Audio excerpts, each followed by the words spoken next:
जो स्टूडेंट्स अस्सलाम वालेकुम। उम्मीद है कि आप सब खैरियत से होंगे। आप देख रहे हैं अल जी अमजून यूट्यूब चैनल। आज हम इंग्लिश लिटरेचर में एक अहम novel Tess of the d'Urbervilles के बारे में पढ़ेंगे। इस नावल का राइटर थॉमस हार्डी है। इस नावल में राइटर टेस डर्बी फील्ड की हालात ज़िंदगी के बारे में रोशनी डालता है। टेस डर्बी फील्ड एक 17 साल नौजवान लड़की है।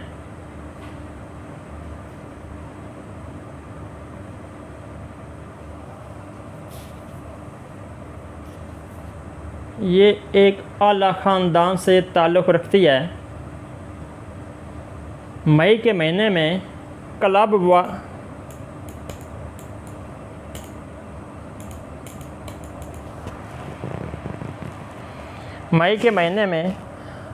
वॉकिंग के त्यौहार में बाकी लड़कियों और औरतों के साथ साथ टेस भी नाच रही होती है। तो वहाँ एंजल उसे देखता है तो टेस के इश्क में मुब्तला हो जाता है। ये एंजल जो है ये वहाँ जब इसे नाचते देखता है तो ये उसके इश्क में मुब्तला हो जाता है।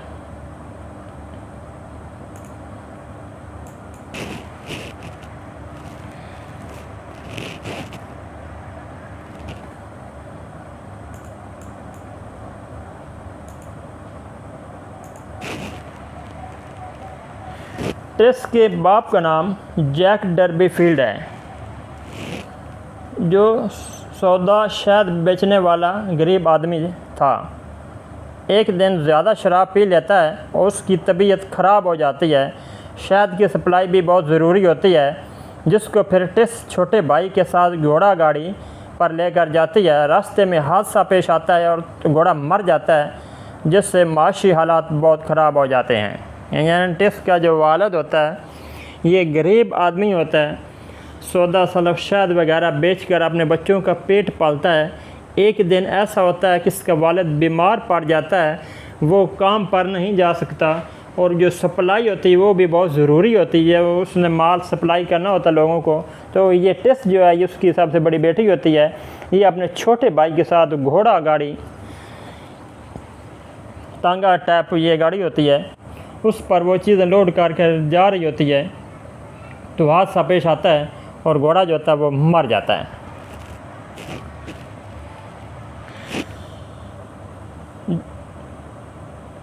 जॉन डर्बी फील्ड ये टेस की वालदा है।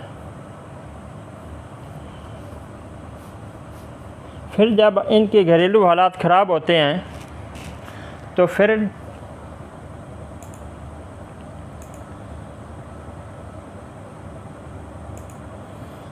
टेस मिसेस डी डर्बी फील्ड के यहाँ मुलाजमत इख्तियार करती है, यानी इनकी घरेलू मुलाजमा बन जाती है।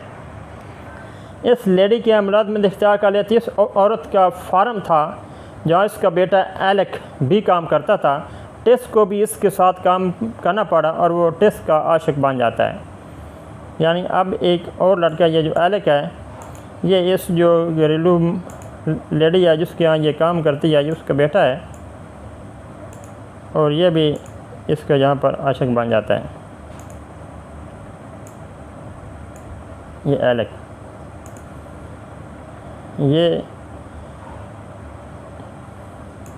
ये जो लेडी है ये इसका बेटा होता है एलेक।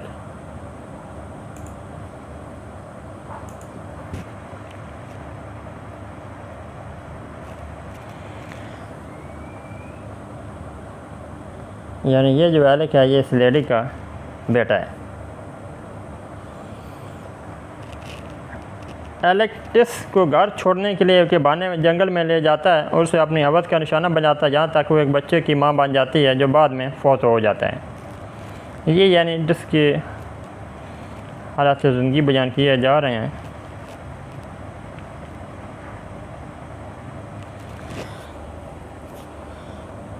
एंजल और टेस जो शादी कर लेते हैं, बाद में एंजल को सबका हकीकत का पता चलता है तो वो टेस को छोड़कर बैरून मुल्क चला जाता है।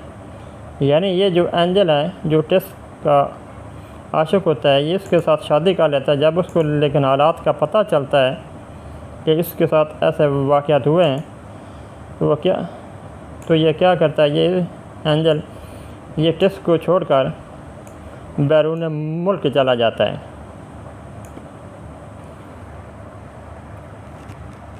काफ़ी अर्सा इंतज़ार करने के बाद टेस की मुलाकात फिर एलेक्स से होती है। यानी टेस काफ़ी अर्सा इंतज़ार करती है, फिर वो एलेक्स के साथ उसकी मुलाकात होती है। ये जो एलेक्स है ये लैंड लॉर्ड लेडी का बेटा होता है जो तबलीग कर रहा होता है। अब ये एलेक्स क्या काम कर रहा है, तबलीग कर रहा है। वो टेस को बताता है कि उसने तमाम बुरे काम छोड़ दिए हैं और उससे शादी का कहता है। टेस उसे बताती है वो तो शादीशुदा है। एलेक्स उसे बताता है कि एंजल तो कभी भी वापस नहीं आएगा। इस तरह टेस दोबारा उसके चक्कर में आ जाती है। यानी जब टेस की उसके साथ मुलाकात होती है तो वो एलेक्स उसे शादी की पेशकश करता है। जब टेस उसे बताती है कि उसकी शादी एंजल के साथ हो चुकी है जो कि बैरून मुल्क गया हुआ है, तो एलेक्स उसे बताता है कि एंजल अब दोबारा इस मुल्क में वापस नहीं आएगा, लिहाजा तुम मेरे साथ शादी कर लो। इस तरह वो दोबारा उसके जाल में फंस जाती है। काफ़ी अरसा इंतज़ार करने के बाद टेस की मुलाकात फिर एलेक्स से होती है। जो तबलीग कर रहा होता है वो चक्कर में आ जाती है। ये पढ़ चुके हैं, फिर तो उसके दोबारा चक्कर में आ जाते हैं। फिर एंजल वापस आ जाता है। अब जब ये टेस एलेक्स के साथ शादी कर लेती है तो जो उसके पहला शोहर एंजल है जो बैरून मुल्क जाता है वो भी वापस आ जाता है और टेस से मिलता है। टेस उसे बताती है कि उसने तो एलेक्स के साथ दूसरी शादी कर ली है। टेस गुस्से में आ जाती है कि एलेक्स ने दोबारा उसकी ज़िंदगी को तबाह किया है। वो एलेक्स को कत्ल कर देती है और एंजल के साथ भाग जाती है। छठे दिन पुलिस वाले टेस को गिरफ़्तार कर लेते हैं और 7 माह बाद उसे फांसी दे दी जाती है। अब जब उसके यानी टेस का पहले शोहर एंजल जो इसको छोड़कर बैरून मुल्क चला गया था, फिर टेस की मुलाकात एलेक्स से होती है जो miss d'Urberville landlord lady का बेटा है। वो फिर उसको अपने जाल में फंसा लेते हैं, उसके शादी कर लेता है। कुछ अरसे बाद उसका जो पहला शोहर एंजल वापस आ जाता है। वो उस टेस के साथ को मिलता है तो टेस उससे बताती है कि मैंने तो एलेक्स के साथ शादी कर ली है। तो टेस को ये बहुत गुस्सा होता है कि किस एलेक्स ने 2 दफ़ा इसकी ज़िंदगी तबाह बर्बाद की है। तो वो गुस्से में आकर ये जो एलेक्स है लैंड लॉर्ड लेडी का बेटा है उसको कत्ल कर देती है और अपने पहले खमंद एंजल के साथ भाग जाती है। छठे दिन पुलिस वाले टेस को गिरफ़्तार कर लेते हैं क्योंकि वो एक नौजवान की कातिल होती है और 7 माह बाद टेस को इस कत्ल की सज़ा के तौर पर फांसी दे दी जाती है। इसका एक दूसरा स्केच ये भी है, Tess of the d'Urberville by Thomas Hardy. Tess Durbeyfield ये लेडी का नाम है, 17 साली लेडी है। ये ब्लैक मोर वैली है, वादी है जिसमें ये रहते हैं एट मार्लोट। या मार्लोट कंट्री का नाम है। यह उसके वालदैन है मिस्टर जॉन या जैक डर्बीफील्ड है, मिस जॉन डर्बीफील्ड है। ऊपर मिस्टर है, नीचे मिस है, ये उसके वालदैन है।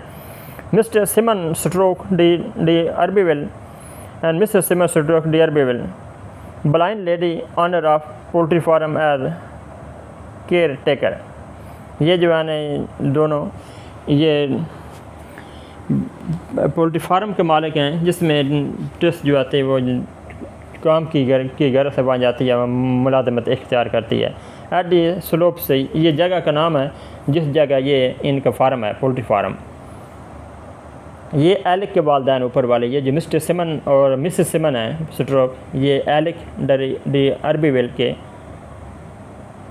वालदैन है। सारो जो इनका बेटा पैदा होता है उसका नाम सारो होता है। यानी ये जो एलेक्स है जो टेस के साथ इलीगल रिलेशनशिप कैम करते हैं उसके नतीजे में जो बच्चा पैदा होता है उसका नाम ये सारो रखते हैं। ये सारो एलेक्स और टेस के बच्चे का नाम है। ये एंजल केर जो है ये इस नावल का हीरो है। इसके वालदैन का नाम जो है मिस्टर रेविरेंड के क्लेयर और मिसेस क्लेयर, ये एंजल के वालदैन हैं। टाल्बो थेस डियार्सिस मिल्क मैन, यानी ये दूध का वगैरह का काम करते हैं। तो आइए हम अब इसके उर्दू तर्जमा की तरफ चलते हैं। ये स्केच, मुख्तसर सा स्केच था। ज़ेर नज़र नावल एक ऐसी लड़की के गिर्द घूमता है, यानी TISS of the DRB will एक नावल है जो एक ऐसी लड़की के गिर्द घूमता है जिसकी तमाम ज़िंदगी दुख से इबारत है, दुखों से भरी है। यानी ये एक ऐसी लड़की के बारे में नावल है जिसकी सारी ज़िंदगी मुश्किलात तकलीफ़ में गुजरी है। नावल की हीरोइन टिस एक गरीब और मफलूक हाल ख़ानदान से ताल्लुक़ रखती है। इस नावल की जो प्रोमिनेंट कैरेक्टर है, हीरोइन है, टिस है, और ये गरीब और इंतहाई खस्ता हाल ख़ानदान से ताल्लुक़ रखती है, लेकिन मुसन्नफ़ बतौर तंज़ इसका ताल्लुक़ एक बड़े ख़ानदान से ज़ाहिर करता है। यानी एक्चुअली इसका ताल्लुक़ एक बड़े ख़ानदान से नहीं था, लेकिन राइटर तंज़ या तौर पर इसका ताल्लुक़ एक बहुत बड़े ख़ानदान के साथ लिंक जोड़ता है। और नावल का उन्वान भी TISS of the DRB will इस्तेमाल किया गया है। नावल के आगाज़ में ही हमें पता चलता है कि टिस के वालिदैन न सिर्फ माशी बल्कि अखलाकी बदहाली का भी शिकार थे। टिस का वालिद एक गरीब मज़दूर है जिसकी गुजर बसर एक छकड़े पर हो रही है, यानी ये जो घोड़ा गाड़ी होती है, तांगा कह रहे हैं, रेड़ा कह रहे हैं। लेकिन इसके ख़ानदान की तबाही का आगाज़ उस वक्त होता है जब उनकी रोज़ी रोटी का सहारा उनका घोड़ा, जिसका नाम प्रिंस है, मर जाता है।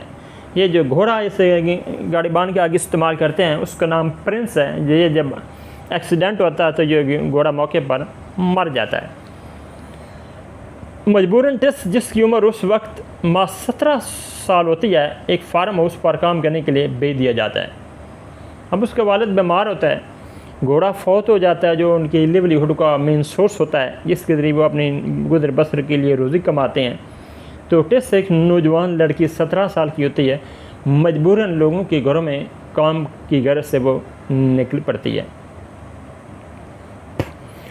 फार्म हाउस की मालका का बेटा एलेक एक गलत किरदार का ओबाश शख्स है। यानी ये जो फार्म है ये एक फ़ीमेल इसकी आनर है, इसका बेटा एलेक है जो बद किरदार है, ओबाश है, गुंडा। वो टिस की भोली भाली सूरत को देखकर इस पर फरिफ्ता हो जाता है, यानी इसका दीवाना हो जाता है, और मौका पाते ही उसको वर्गलाने में कामयाब हो जाता है। दरअसल टिस फार्म हाउस पर काम करने वाली चंद दूसरी ख़वातीन के साथ एक पार्टी में जाती है। यानी टिस के साथ फार्म में और भी ख़वातीन काम करती हैं। ये अंग्रेज़ों का यहाँ एक डांस पार्टी होती है, ये सब ख़वातीन वहाँ जाती हैं जिसमें टिस भी शामिल होती है। जहाँ टिस का एक बदतमीज़ औरत से झगड़ा हो जाता है। एलेक इस मौका पर टिस की मदद को आगे बढ़ता है और उसे अपने साथ घोड़े पर बिठा के ले आता है। यानी वहाँ टिस का किसी औरत के साथ झगड़ा होता है, ये जो एलेक है ये उसे वहाँ से बचाव कराता है और टिस को घोड़े पर बिठा कर ले आता है। एलेक चूँकि एक शैतानी चाल चल रहा होता है, इसलिए वो जानबूझकर घोड़े को तेज़ भगाता है और उसे जंगल में ले आता है। मुसन्नफ़ ने इस तमाम वाक़े को बड़ी तफसील से बयान किया है ताकि वो साबित कर सके कि इस रात जो कुछ भी हुआ इसमें टिस का कोई कसूर न था। टिस थकावट की वजह से नींद की हालत में थी और अकेली होने की वजह से वो एलेक को इसकी मकरूह फ़ेल से रोक भी ना सकती थी। इस तरह एलेक अपने मकसद यानी टिस को वर्गलाने में कामयाब हो जाता है। ताहम टिस को जल्द ही अपनी गलती का एहसास होता है, जिसका अंदाज़ा हमें उसकी वालदा से की गई गुफ्तगू से होता है। टिस इस ट्रेजेडी की ज़िम्मेदार अपनी वालदा को ठहराती है जिसने उसकी तरबियत न की, लेकिन टिस की वालदा ढलाई से उसे इस मौके से फ़ायदा उठाने की तरगीब देती है ताकि वो एलेक को शादी के लिए मजबूर कर सके। ताहम टिस इंतहाई हसरत में एक बच्चे को जन्म देती है जिसका नाम सारो है, जो कुछ दिन बाद मर जाता है। बच्चे की पैदाइश और वफ़ात पर जब टिस इसकी मजहबी रसूमात की अदायगी के लिए पादरी के पास जाती है तो वो उसे एक गुनाह की पैदावार ठहरा कर धक्कार देता है। मुसन्नफ़ ने इन तमाम वाक़यात का ज़िक्र इंतहाई दिलगीर अंदाज में किया है। यानी आले कोर्टेस के इलीगल रिलेशनशिप जो बच्चा पैदा होता है उसका नाम सार होता है। चंद दिनों के बाद वो फौत हो जाता है तो उसकी मजहबी रस्मात जो क्रिश्चियन में होती हैं उसके लिए वो पादरी के पास जाती है। तो पादरी उसे इलीगल बच्चा क्या कर कि ये इसकी मजहबी रस्मात मान नहीं अदा करता है, जो भी कहते वो उसे वहाँ से धक्का देकर निकाल देता है। बच्चे की पैदाइश के कुछ अरसा बाद गुर्बत किया तो मजबूर होकर टेस एक और डेयरी फार्म पर काम करने जाती है। यहाँ उसकी मुलाकात नावल के हीरो एंजल से होती है। ये जो एंजल है इस नावल का हीरो है, जो खुद भी इस डेयरी फार्म पर काम सीख रहा होता है। एंजल जब टेस को देखता है तो उसकी खूबसूरती और भोले भाली सूरत से बहुत मुतासर होता है और कुछ अर्से बाद उसको शादी की पेशकश करता है। टेस पूरी कोशिश करती है कि एंजल को अपने माजी से आगाह कर दे, लेकिन उसे मौका नहीं मिलता। आखिरकार वो तमाम वाक़यात लिखकर एक ख़त की सूरत में एंजल के कमरे में फेंक देती है, लेकिन खुशकिस्मती कि वो ख़त कालीन के नीचे चला जाता है, एंजल तक नहीं पहुंच पाता। अब टेस एक सीधी सादी लड़की है। जब एंजल उसे शादी की पेशकश करती है तो वो अपनी खामी या जो उसमें मिसकंडक्ट हुआ था वो चाहती है कि वो इसे बता दें ताकि शादी से पहले हकीकत इस पर आया हो जाए। तो ज़बान से नहीं बता सकती, ख़त के ज़रिए लिख देकर फेंक देती है कमरे में ताकि एंजल इसे उठा कर पा ले गया। लेकिन खुशकिस्मती से वो ख़त जो होता है